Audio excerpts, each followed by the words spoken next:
Il y a en réalité une reconfiguration totale du circuit énergétique mondial qui s'est opéré depuis le début de la guerre en Ukraine et des sanctions occidentales, donc celles de l'Union européenne, des États-Unis, du G7, à l'encontre de la Russie.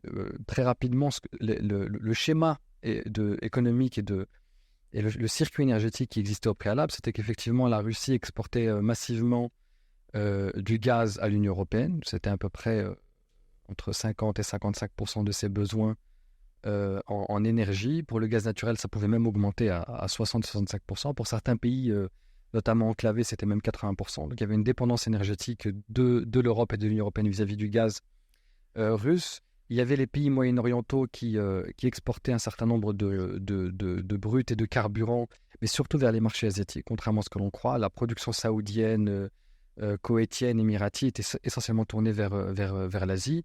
Et la Russie tournait finalement ses exportations vers l'Europe.